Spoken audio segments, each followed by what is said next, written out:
L'invité de Smart Impact, c'est Rodolphe Lantz. Bonjour. Bienvenue. Bonjour. Vous êtes le secrétaire général de la Fédération nationale des transports routiers. On va parler d'un label, le label Transport et Logistique Responsable, qui a été créé en 2022. De quoi s'agit-il? Présentez-nous ce label.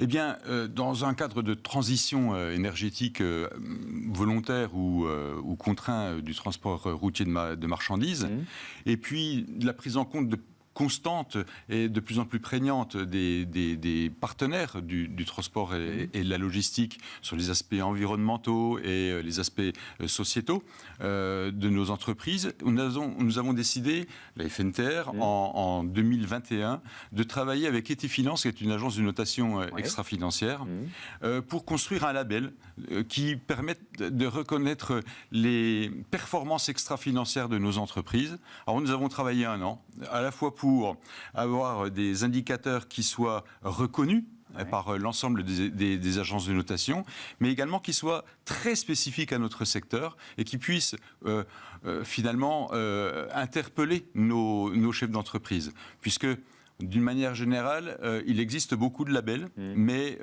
ils ne sont pas spécialisés dans nos métiers.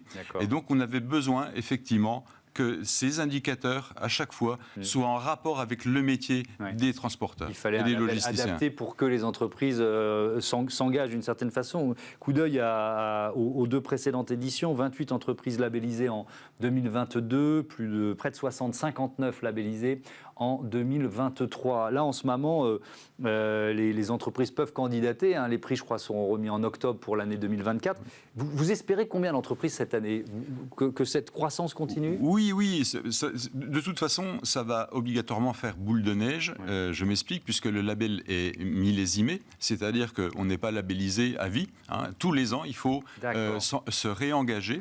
Et donc, les entreprises de l'année dernière, les 59 labellisées, j'espère qu'elles vont revenir. Elles veulent le garder, quoi. Qu'elles veulent le garder, surtout si elles ont été premium, par exemple, si elles ont eu un trophée qui, je rappelle, puisque c'est une reconnaissance par nos partenaires institutionnels, qui ont été remis au ministère des Transports, par le ministre lui-même. Donc, finalement, ça devrait faire boule de neige et les entreprises commencent à mesurer l'impact de cette labellisation sur l'ensemble de leur environnement et notamment financier. Il y a combien d'entreprises à la Fédération nationale des transports routiers? Nous avons 5300 entreprises qui représentent 243 000 salariés. D'accord, donc c'est un secteur économique puissant, mais on voit qu'il y a encore beaucoup d'entreprises qui peuvent entreprendre. Et ça, c'est seulement les adhérents à la Fédération. Donc il y en a cette démarche. Est-ce que c'est payant de se faire labelliser? Oui, mais franchement, on a travaillé pour que ça soit pas cher. Et le maximum, donc pour une entreprise, parce que cette année on a rajouté, pour être en conformité avec les nouvelles exigences européennes en matière de CSRD, on a rajouté une tranche, on était à plus de 250, on est à plus de 500 maintenant, et ça coûte 1 000 €. Donc voilà, donc pour les plus petites entreprises, ça coûte 500 €. Donc effectivement, c'est abordable pour une entreprise. Vous l'avez évoqué, mais ce qui est évidemment important quand on a un label, il y a 2 éléments. Il y a quel degré d'exigence on place dans ce label, surtout quand c'est le secteur lui-même qui le crée, et puis ensuite l'indépendance de ceux qui vérifient. Donc je voudrais commencer sur la grille. Vous nous avez dit qu'il fallait une grille spécifique. Très bien, mais si vous la faites trop peu ambitieuse, tout le monde va être labellisé. Vous voyez ce que je veux dire? Oui. Alors, ces indicateurs, alors il y a les indicateurs eux-mêmes, bien entendu. Derrière, il y a effectivement le scoring nécessaire. Alors, on avait effectivement des exigences de l'agence de notation, en disant non, il faut voilà. Et puis il y avait aussi nous, on a pu analyser les pratiques, je dirais, dans les entreprises. Donc la pratique moyenne est constatée annuellement. Et puis si on est en dessous, eh bien on score pas. Et si on est au-dessus, on score. Tout simplement. Et si on est au milieu, ça rapporte moins de points. Et donc, sur chaque indicateur, il y a effectivement à chaque fois ce scoring. Alors, bien entendu, en fonction, ce label est adapté en fonction de la taille de l'entreprise. Les plus de 500 ont 75 indicateurs. Les moins de 10 doivent avoir à peu près 20 indicateurs. Voilà. Donc, on a essayé d'adapter les exigences, qui sont toujours d'ailleurs des exigences extra-légales ou réglementaires. C'est-à-dire qu'on va au-delà, bien sûr, des obligations des entreprises. Et quand on connaît les obligations qui pèsent sur les entreprises dans la matière, c'est parfois difficile de trouver, d'avoir des exigences qui vont au-delà. Et donc, la deuxième partie de la question, c'est du déclaratif. Donc, comment vous vérifiez les informations fournies par les entreprises pour obtenir ce label? Alors, l'agence de notation Etifinance, avec qui on a beaucoup travaillé, un outil spécifique, OneTrack, et à partir de là, l'entreprise qui s'inscrit, elle est dirigée vers le référentiel qui correspond à son activité et à sa taille. Et puis, à partir de là, il y a une aide méthodologique en ligne, elle peut appeler, ainsi de suite. Et puis, il y a des vérifications de cohérence. C'est-à-dire qu'à un moment donné, on ne peut pas mentir. Et puis, on est aussi sur une progression, comme je le disais, c'est tous les ans qu'on doit se labelliser. Et donc, nous, on est bien, vraiment comme dans une démarche qualité, comme dans une démarche compétence. On veut véritablement engager les entreprises à toujours faire mieux, à toujours s'engager.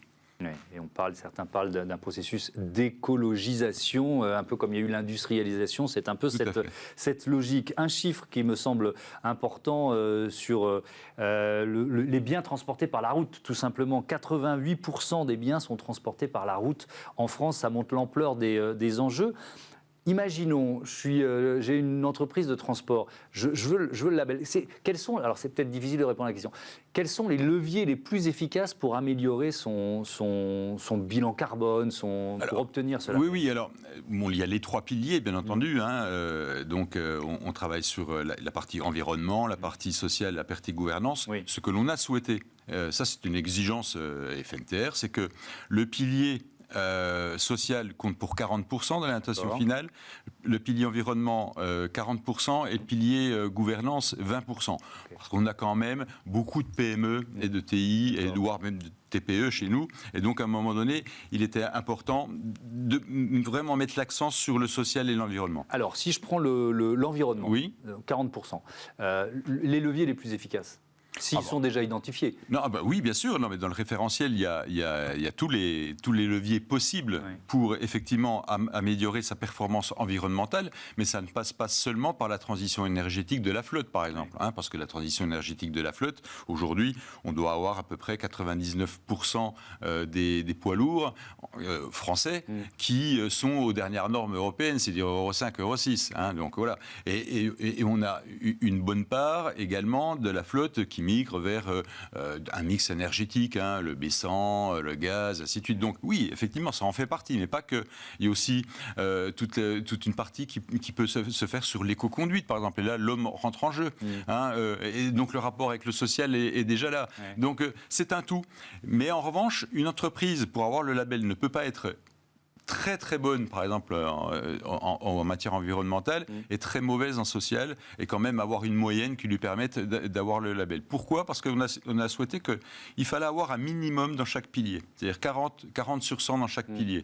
Et donc, si à un moment donné, j'ai 60 sur 100 en environnement et puis 39 en social, je ne passe pas. Ouais. Donc on peut avoir une note globale, une moyenne globale qui normalement permet d'avoir le label, mais je n'ai pas les minima par pilier. La mutualisation du transport, c'est aussi un levier d'amélioration ? Oui, ça peut être ce qu'on appelle le verdissement du fret, tout simplement. Alors nous on travaille, on est engagé, alors dans la profession est engagée dans différents programmes, C2E, et le dernier en matière de report modal, c'est Remove, donc la partie RIMO qui nous concerne, notre report modal, et où on va essayer de sensibiliser nos entreprises, parce que nous sommes les premiers clients, nous les transporteurs routiers, les premiers clients des modes massifiés, le fluvial, le ferroviaire, voire même le cabotage maritime. Et donc on va inciter nos transporteurs à au moins se sensibiliser à la chose, voire à se former, voire à passer le pas et à le faire. Vous nous l'avez dit, et on va conclure là-dessus, vous l'avez fait par engagement, mais aussi parce qu'il y avait une pression, j'allais dire, amicale de vos clients. C'est-à-dire qu'eux, ils veulent améliorer leur scope 3 et donc ils ont besoin que vous soyez meilleurs. Tout à fait. Et puis on voyait aussi l'intérêt en termes d'image pour le secteur et pour chaque entreprise labellisée, parce qu'on a aussi des problèmes de recrutement, par exemple. Les jeunes sont très sensibles à la chose. Et puis le secteur financier avec les prêts à impact, ainsi de suite, sont très sensibles également à la chose. Les assureurs également.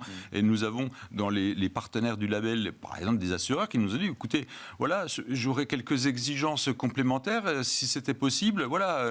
Et donc, en matière de prévention, notamment de l'accidentologie. Et donc, c'est un travail de progrès, c'est une démarche de progrès de l'ensemble du secteur et de la profession. Merci beaucoup, Rodolphe Lantz, et à bientôt. Merci à vous. Sur Bismart, on passe à notre débat. On va découvrir, peut-être que vous la connaissez, l'économie régénérative.